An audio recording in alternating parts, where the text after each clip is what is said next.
कभी सोचा है कि कोई ऐसी चीज जो करोड़ों सालों से खड़ी हो, उसे बस एक कलम की नोक से गायब किया जा सकता है? ये कोई कहानी नहीं है।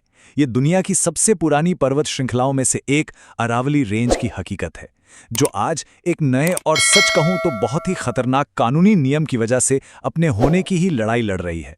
आइए आज इसी को समझते हैं कि आखिर ये हो कैसे रहा है। चलिए एक पल के लिए एक बड़ा ही अजीब सा सवाल सोचते हैं। मान लीजिए एक नियम बनता है कि अगर कोई इंसान 6 फीट से लंबा नहीं है तो उसे इंसान ही नहीं माना जाएगा। सुनने में कितना बेतुका लगता है ना? पर यकीन मानिए, कुछ ऐसा ही तर्क आज भारत के सबसे पुराने पहाड़ों अरावली पर लागू किया जा रहा है। तो ये सारा का सारा खेल पता है किस चीज का है? सिर्फ एक परिभाषा का। एक ऐसी लाइन जो इतनी सीधी सादी है कि खतरनाक बन जाती है। और यही परिभाषा अब एक पूरे के पूरे इकोसिस्टम की किस्मत का फैसला करने वाली है। तो सारी बात आकर किस पर टिकती है? सिर्फ एक नंबर पर, 100 मीटर। ये नया नियम कहता है कि किसी पहाड़ी को अरावली तभी माना जाएगा जब वो अपने आसपास की जमीन से, ध्यान दीजिएगा, आसपास की जमीन से कम 100 मीटर ऊंची हो। 1 मीटर भी कम हुआ, मान लीजिए 99 मीटर, तो बस वो अब अरावली नहीं रही। उसकी सारी कानूनी सुरक्षा एक झटके में खत्म। और इस एक नियम का असर आप सुनेंगे तो हैरान रह जाएंगे। ये अरावली की 91% से भी ज्यादा पहाड़ियों को असुरक्षित बना देता है। मतलब 1200 से भी ज्यादा पहाड़ियां जो कभी सुरक्षित थीं, अब माइनिंग और कंस्ट्रक्शन के लिए पूरी तरह से खुली हैं। ये कोई छोटा मोटा बदलाव नहीं है, ये एक बहुत बड़े इकोसिस्टम के खत्म होने की शुरुआत। तो सवाल यह है कि इन पहाड़ियों के गायब होने से असल में फर्क क्या पड़ेगा? पहला और शायद सबसे भयानक नतीजा हमारे उत्तर में है, बढ़ता हुआ रेगिस्तान। देखिए, अरावली सिर्फ पत्थर और चट्टानें नहीं हैं, ये रेगिस्तान और हमारी उपजाऊ जमीन के बीच की आखिरी दीवार है। अरावली को आप ऐसे समझिए जैसे ये भारत की ग्रेट ग्रीन वॉल हो, एक जीती जागती दीवार जो थार रेगिस्तान के बढ़ते कदमों को रोकती है। ये उन धूल भरी आंधियों को रोकती है जो दिल्ली, हरियाणा और उत्तर प्रदेश की हरी भरी जमीन को निगल सकती हैं। अगर ये दीवार हटा दी तो समझ लीजिए कि हम रेगिस्तान को सीधा राजधानी के दरवाजे पर दावत दे रहे हैं। लेकिन खतरा सिर्फ रेत और धूल का नहीं है। अरावली जो है ना, वो जिंदगी के लिए एक हाईवे जैसी है, और इसका टूटना ही दूसरा विनाशकारी नतीजा है। वाइल्ड लाइफ कॉरिडोर का टूटना, जो अनगिनत जानवरों की प्रजातियों के लिए जीने मरने का सवाल है।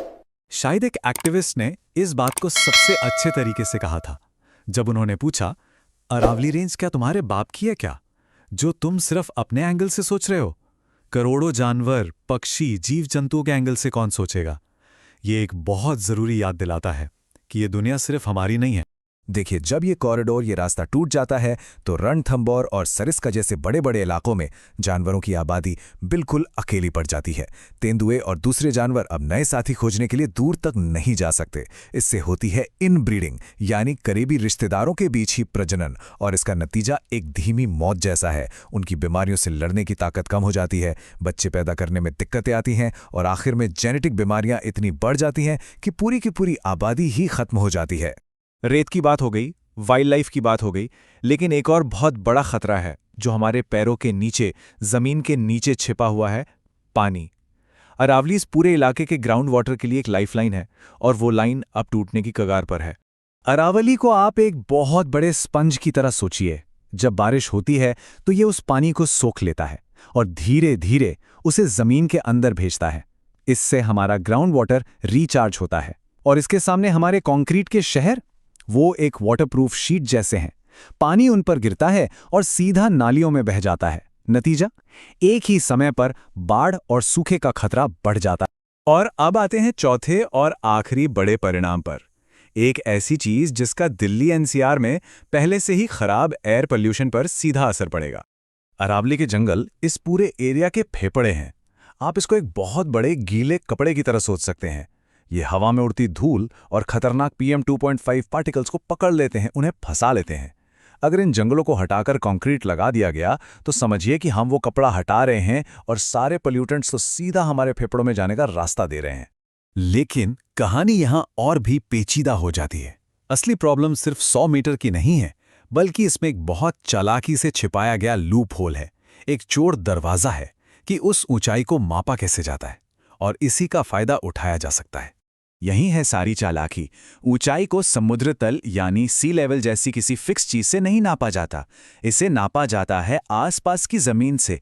एक ऐसा शब्द जिसका कानून में कोई मतलब ही नहीं है। ये तो एक ऐसा टारगेट है जिसे कोई भी आसानी से बदल सकता है, जिससे ये पूरा नियम ही बेमतलब हो जाता है। देखिए, ये कितना आसान है। मान लीजिए एक पहाड़ी है 103 मीटर ऊंची और अभी वो सुरक्षित है। कोई भी डेवलपर बस उसके चारों तरफ 5 मीटर मलबा और मिट्टी डाल सकता है। इससे क्या होगा? आसपास की जमीन ऊंची हो जाएगी। तो अब पहाड़ी की ऊंचाई सिर्फ 98 मीटर रह गई। बस सुरक्षा खत्म।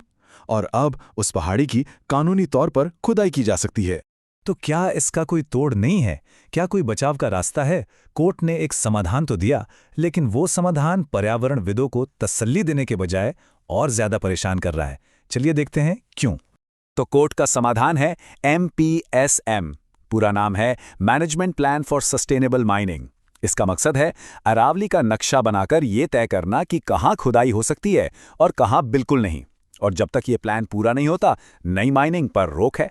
कागज पर तो ये प्लान बिल्कुल परफेक्ट लगता है ना? लेकिन एक प्रॉब्लम है। ऐसा पहले भी हो चुका है। झारखंड के सारंडा जंगल के साथ बिल्कुल ऐसी ही एक योजना बनी थी। शुरू में 80% इलाके को नो माइनिंग जोन बना दिया गया, लेकिन बाद में सरकारी दबाव के चलते इन्हीं सुरक्षित इलाकों को दोबारा जांचा गया और माइनिंग के लिए खोल दिया गया। एक्सपर्ट्स को यही डर है कि इतिहास खुद को दोहराएगा। आखिर में हमें ये याद रखना ही होगा कि दांव पर लगा क्या है। ये कोई आम पहाड़ी नहीं है। ये 2.5 अरब साल पुरानी, 250 करोड़ साल पुरानी पर्वत श्रृंखला है। ये धरती के इतिहास का एक जीता जागता टुकड़ा है। एक बार ये चली गई तो कोई भी टेक्नोलॉजी, कोई भी पैसा इसे वापस नहीं ला सकता।